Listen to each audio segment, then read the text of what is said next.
Coucou!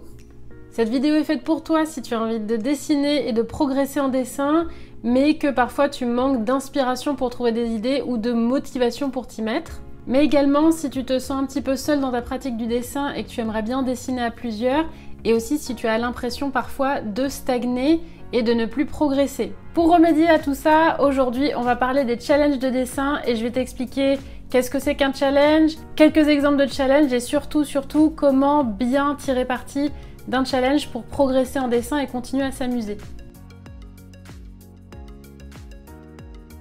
Un challenge de dessin, qu'est-ce que c'est? Eh ben, c'est tout simple, c'est un défi où tu vas devoir dessiner et pas forcément des choses que tu as l'habitude de dessiner ou alors pas avec le médium que tu utilises habituellement. Donc les trois objectifs principaux que je vois, c'est vraiment de s'améliorer en dessin, d'apprendre des nouvelles choses, de s'amuser et aussi de partager puisque tu vas voir que beaucoup de challenges de dessin sont présents sur les réseaux sociaux. Alors comment trouver des challenges de dessin? Eh ben, c'est assez facile puisque tu vas en avoir toute l'année sur les réseaux sociaux. Il y en a qui vont être par période, il y en a ça va être juste les artistes qui vont faire ça complètement ponctuellement. Donc dès que tu vas suivre des artistes sur les réseaux sociaux, en fait tu as des grandes chances qu'il y ait des challenges disponibles. Tu peux aussi bien sûr créer le tien comme moi j'ai créé le mien et que je t'ai partagé qui est le challenge des 21 idées dessins. C'est quelque chose que j'ai créé de toutes pièces que je n'ai pas trouvé avant sur internet. Et donc tu peux faire exactement la même chose. Si par exemple tu te dis bon bah j'ai envie de dessiner 100 renards en 10 jours, et bah tu vas pouvoir te faire ce challenge de dessiner 100 renards en 10 jours. Voilà.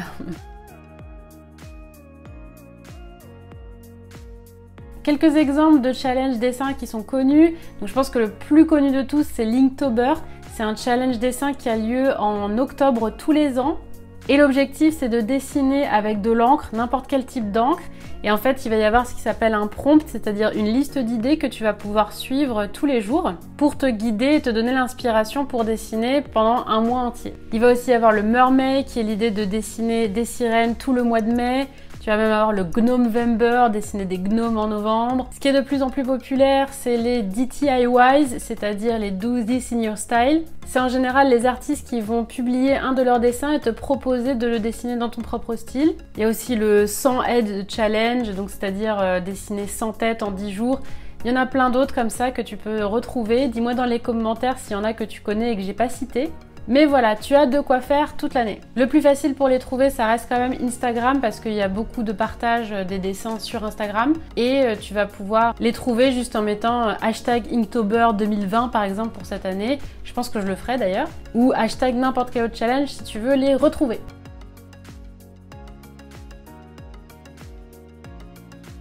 Comment bien participer à un challenge pour progresser en dessin? Donc ça c'est important. Alors ce que je vais te donner là, c'est juste des conseils que moi j'applique pour progresser pendant que je fais ces challenges là et garder quand même la motivation de dessiner. Mais bien sûr, si tu as d'autres méthodes, fais comme tu le sens, ça c'est juste vraiment pour t'aider. Pour en tirer parti vraiment bien, la chose la plus importante, c'est de choisir un challenge qui te plaît. Parce que justement, comme il va te demander du temps et un petit peu d'investissement, bah si ça ne te plaît pas vraiment, si tu le fais pas pour des raisons juste de plaisir, si par exemple tu le fais pour juste les montrer sur les réseaux sociaux, bah ça va pas marcher parce que le risque d'abandon risque d'être énorme. Donc prends vraiment quelque chose que tu as envie de faire. Deuxièmement, échanger avec les autres. L'avantage des challenges sur les réseaux sociaux, c'est que justement ils sont sur les réseaux sociaux et tu vas pouvoir partager tes dessins avec d'autres personnes et vous entre-soutenir mutuellement et ça va créer une émulsion de groupe qui est super sympa. Troisièmement, se fixer des choses qu'on aimerait essayer. Parce que si tu veux utiliser un challenge de dessin pour t'améliorer en dessin, eh ben, tu vas pouvoir définir en fait à l'avance qu'est-ce que tu aimerais travailler pour vraiment optimiser cette progression. Donc par exemple, si tu veux faire le Inktober, est-ce que c'est parce que tu as envie de t'améliorer tout simplement en encre? Ou est-ce que tu as envie d'améliorer tes dessins de personnages ou tes dessins de paysages? Voilà, et en fait, ensuite, en fonction de ce que tu as envie de travailler, tu vas pouvoir cibler tes dessins pour t'améliorer précisément dans ces domaines-là. Et du coup, bah, ta progression sera beaucoup plus rapide puisqu'elle sera vraiment sur un sujet précis sur lequel tu seras concentré. Troisièmement, définir un temps limité, notamment si tu vas faire des challenges qui sont un petit peu longs sur le temps. Par exemple, le Inktober, tu peux te dire je vais dessiner qu'une demi-heure par jour Comme ça, tu vas pas faire un burn-out de dessin parce que tu mets 3 heures par jour et tu t'en sors plus et tu commences à stresser. C'est pas ça l'objectif. L'objectif, c'est d'apprendre en se faisant plaisir. Et même si tu ne dessines que 15, 20, 30 minutes par jour, ça suffit pour déjà apprendre plein de choses. Dans le challenge des 21 idées dessins, par exemple, je n'ai fait aucun dessin qui m'a pris plus de 1h30. J'ai même essayé d'en faire qui me prenait maximum 10 ou 15 minutes, justement pour que ce soit accessible à tout le monde. Cinquièmement, mettre tes dessins dans un carnet. Je sais que moi, par exemple, j'avais fait le mermaid sur des feuilles il y a 2 ans et du coup, j'ai perdu la moitié, ça ressemble plus à rien. Alors que le 100 Heads Challenge, je l'ai fait sur un carnet et j'ai pu voir du coup, du premier portrait que j'ai fait au dernier, j'ai pu voir que vraiment il y avait une progression. Et ça, c'est génial. Donc le fait d'avoir un carnet, ça te permet déjà de voir ta progression, mais aussi d'avoir le plaisir d'avoir vraiment un carnet qui est rempli de choses qui sont cohérentes. Et visuellement, c'est très agréable à regarder. Du coup, ça va te donner une certaine fierté et ça va te donner envie de continuer de rester motivé à dessiner dessus. 6e conseil, je crois, ne pas avoir peur de rater.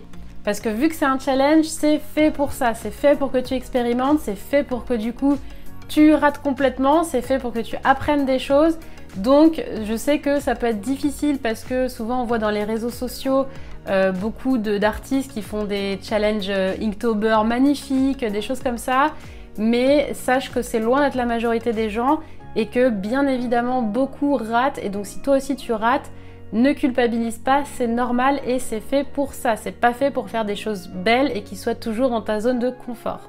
Et enfin, dernier point, n'oublie pas que tu es complètement libre. Donc, ne te mets pas la pression sur ces challenges. Si t'as pas le temps en octobre de faire le Inktober, tu peux le faire en janvier. Si t'as pas envie de faire le mermaid en entier, tu le fais pas en entier. Si le Do This in Your Style, tu as envie de le faire une fois par-ci, une fois par-là, ou même jamais, tu fais comme tu veux. Le but, c'est vraiment que tu choisisses les challenges qui te conviennent à toi et au moment où tu peux les faire pour vraiment en tirer le plus parti.